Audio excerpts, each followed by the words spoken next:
আসসালামু আলাইকুম। Technique easy এডুকেশনের পক্ষ থেকে নবম দশম শ্রেণীর শিক্ষার্থীদের জানাচ্ছি শুভেচ্ছা। আজকের পর্বে আমরা নমুনা যে বহু নির্বাচনীগুলো আছে এগুলো নিয়ে তোমাদের সাথে আলোচনা করব। কি বলছে দেখো তো, গাছ থেকে একটি ফল মাটিতে পড়লো, এটি কোন বলের উদাহরণ? এখন এটা তো নর্মাল বিষয় যে গাছ থেকে ফল পড়লে তো নিচেই পড়বে, উপরে কেন যাবে না? কারণ উপরে খাওয়ার কেউ নাই। না, ব্যাপারটা এরকম না। দেখো, পৃথিবী হচ্ছে আমাদের সব কিছুকে তার কেন্দ্রের দিকে টানতেছে। এই যে কেন্দ্রের দিকে সব কিছু পৃথিবীর সাথে অ্যাটাচ হয়ে থাকে কি জন্য? কারণ সব কিছুকে পৃথিবী তার কেন্দ্রের দিকে টানতেছে।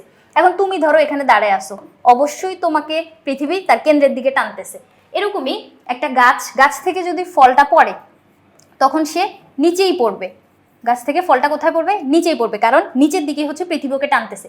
এই যে পৃথিবী যে টানটা মানে টান বলটা দিচ্ছে, এটা হচ্ছে আমাদের গ্র্যাভিটেশনাল ফোর্স, যেটাকে আমরা জি দিয়ে প্রকাশ করতে পারি। এখন এই যে অভিকর্ষ বল, যখন পৃথিবী ওয়ার্ডটা আমি বলতেছি যে আমাকে টানতেছে কে? পৃথিবী। তারপরে এই বোর্ডটাকে টানতেছে কে? পৃথিবী। এখন যেইটাই পৃথিবী যদি তুমি উচ্চারণ করো যে পৃথিবী আর এই বোর্ডটা, পৃথিবী আর এই মার্কারটা, যেটাই বলো তখন হবে অভিকর্ষ।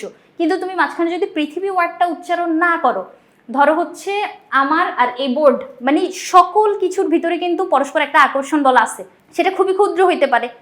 তাহলে এই যে বোর্ড আর এই যে আমি, আমাদের ভিতরেও কিন্তু একটা আকর্ষণ আছে। তো এই যে মার্কারটা আর এই যে আমার ভিতরে একটা আকর্ষণ বল আছে। এই যে সব কিছু, মানে যা কিছু তুমি দেখতে পারতেছো সব কিছু, সবগুলো বস্তুই একজন একজনকে আকর্ষণ করতেছে। এই যে দুইটা বস্তুর ভিতরে যখন একটা আকর্ষণ, ধরো আমার ভিতরে আর ওই দূরে থাকা একটা টেলিফোন পোল, ওইটার ভিতরেও একটা আকর্ষণ আছে। এই আকর্ষণটা হচ্ছে মহাকর্ষ বল। তাহলে এরকম মহাকর্ষ বল যেটা, এটা হচ্ছে তোমার দুর্বল একটা বল। কারণ দেখো, আমি তো টেনে বা আকর্ষণের কারণে কিন্তু ওই টেলিফোন পোলের সাথে যায় কিন্তু চুপকে যাচ্ছি না, তাই না? এই যে এই মার্কারটা এইখানের সাথে আকর্ষণের কারণে কিন্তু যায় আটকে যাচ্ছে না, মানে এটা হচ্ছে দুর্বল একটা আকর্ষণ বল। তাহলে এখান থেকে দেখো, গাছ থেকে ফল মাটিতে পড়া, এটা যদি এক্স্যাক্ট মানে স্পেসিফিক ভাবে আমি বলতে চাই তাহলে হয় হচ্ছে তোমার অভিকর্ষ বল। অভিকর্ষ বলের কারণে হয়, কিন্তু অভিকর্ষ যেহেতু এখানে আমি অপশনের ভিতর দেখতে পাচ্ছি না, তাহলে এখানে আমি কি নিব? এটা হচ্ছে মহাকর্ষের ভিতরে নিব। কারণ মহাকর্ষণ বলের ভিতরেই, মানে মহাকাশের মানে পৃথিবী তার চারপাশে আরো যা কিছু আছে সবকিছুর ভিতরেই তো একটা আকর্ষণ আছে, তখন ওগুলাকে আমরা বলবো হচ্ছে মহাকর্ষ। আর ভিতরে যদি তুমি পৃথিবী উচ্চারণ করে দিতা তখন হয়তো অভিকর্ষ। এরপরে দেখো, বল কিন্তু মৌলিক বল কিন্তু আমাদের 4 ধরনের। এই যে মহাকর্ষ, অভিকর্ষ, তড়িৎচুম্বক বল, তারপরে শক্তিশালী নিউক্লিয় বল, দুর্বল নিউক্লিয় বল, 4 ধরনের মৌলিক বল আছে, যার মধ্যে গাছ থেকে একটা ফল মাটিতে পড়ছে হচ্ছে মহাকর্ষের ফলে। এরপরে বলের বৈশিষ্ট্য। বল কি জিনিস? যার প্রয়োগের ফলে, মানে যে জিনিসটা প্রয়োগ করার পরে তোমার গতিশীল বস্তুর গতির পরিবর্তন হবে, স্থির কোনো বস্তু গতিশীল হয়ে যাবে। ধরো কোনো একটা খেলনা গাড়ি, ছোট্ট একটা খেলনা গাড়ি, এটা থেমে আছে। এখন আমি কি করব? ওরে বল প্রয়োগ করব। বল প্রয়োগ করার ফলে ও হচ্ছে সামনের দিকে চলে যাবে। ও এখন স্থির ছিল, বল প্রয়োগ করার ফলে ও গতি পাইছে। তাহলে যার প্রয়োগ করার মাধ্যমে স্থির বস্তু গতিশীল হইল, আর গতিশীল কোনো একটা বস্তুর গতির পরিবর্তন হবে। যদি সে সামনের দিকে যাচ্ছে, আমি যদি তাকে আরো জোরে ধাক্কা দিই, মানে আরো তার উপর আবার বল প্রয়োগ করি, তাহলে তার গতিটা বৃদ্ধি পাবে। অথবা উল্টা দিক থেকে বল প্রয়োগ করলে থেমে যাবে বা গতি কমে যাবে। তাহলে গতিশীল বস্তুর গতির পরিবর্তন হইল। এটা কে করতেছে? বল কিন্তু করতেছে। তাহলে বলের কারণে কি হচ্ছে দেখো, গতিশীল বস্তুর গতির পরিবর্তন হ্যাঁ হচ্ছে। তারপরে বস্তুর আকার আকৃতির পরিবর্তন হচ্ছে না। আকার আকৃতির পরিবর্তন তুমি চাইলেই বল খাটায় করতে পারো, কিন্তু বইয়ের ভিতর যখন বলের বৈশিষ্ট্য আমরা পড়ছিলাম তখন কিন্তু আকার আকৃতি রিলেটেড কোনো কথা আমরা শুনিনি। তাহলে এই অপশনটা আমি এখানে নিব না। স্থির বস্তুকে গতিশীল করে, হ্যাঁ অবশ্যই। থেমে আসে এরকম একটা গাড়ি, পিছন থেকে যায় পুশ করো, সে দেখবা কিছুটা সামনে চলে যাচ্ছে। তাহলে স্থির বস্তুকে গতিশীল করে দিতে পারে, আর গতিশীল বস্তুর গতির পরিবর্তন করতে পারে। এটা কে করতেছে? বল করতেছে, বল প্রয়োগের মাধ্যমে। তাহলে 1 আর 3 নাম্বারটা আমি এখানে সঠিক নিতে পারতেছি, তাই না? খ নম্বরটা। এরপরে আসো, কি বলছে?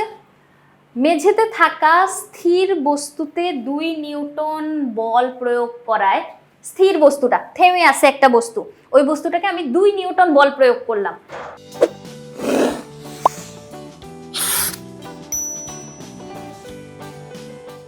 বল প্রয়োগ করার ফলে বস্তুটা কি হবে? সামনের দিকে চলে যাবে না? এই যে ওর বেগটা প্রথমে 0 ছিল, এরপরে ও হচ্ছে চলা শুরু করছে। তাহলে এই তখন বেগ বৃদ্ধির যে হারটা, এটাকে আমরা কি বলবো? ত্বরণ বলবো। ত্বরণকে কি দিয়ে প্রকাশ করে? এ দিয়ে। আর এই যে বলকে কি দিয়ে প্রকাশ করে? এফ দ্বারা, ফোর্স। তাহলে এফ এর মান 2 দেওয়া আছে, এর মান দেওয়া আছে 4 মিটার পার সেকেন্ড স্কোয়ার।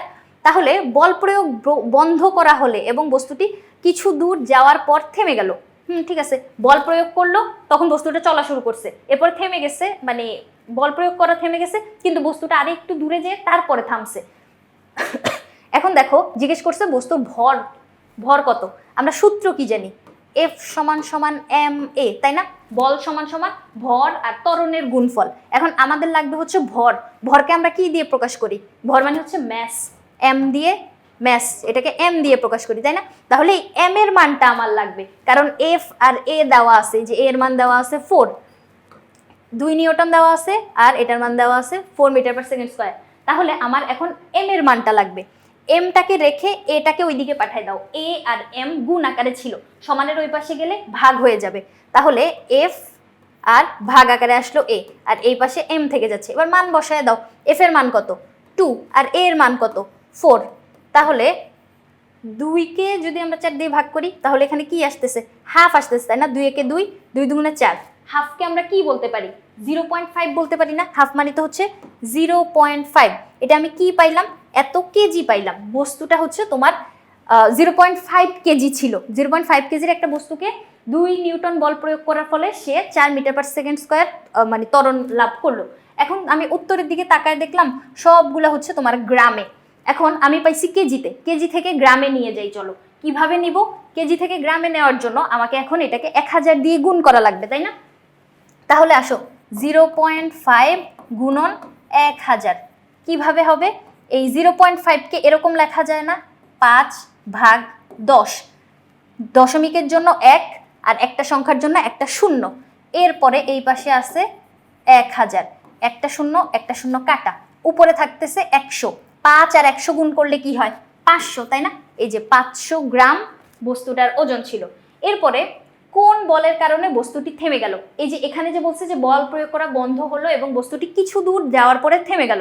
কিছু দূর যাওয়ার পরে কেন থেমে গেল? সে ওই চলতে থাকলেই তো পারতো।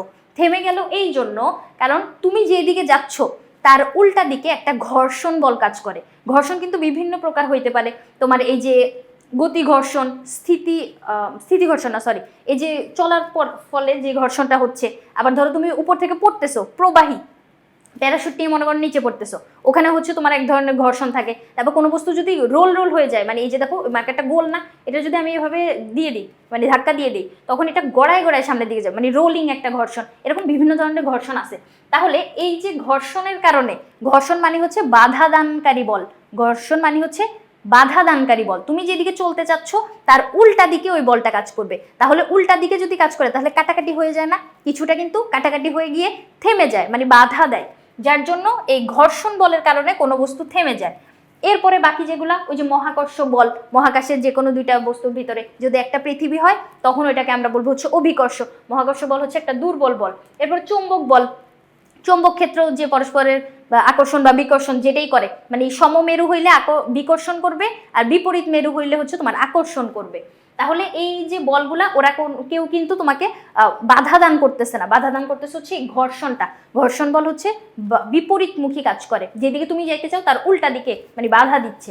তাহলে এই যে সহজ MCQ 4টা আমরা সমাধান করলাম, আশা করি বুঝাইতে পারছি। পরবর্তী পর্ব দেখার আমন্ত্রণ রইল। ধন্যবাদ সবাইকে।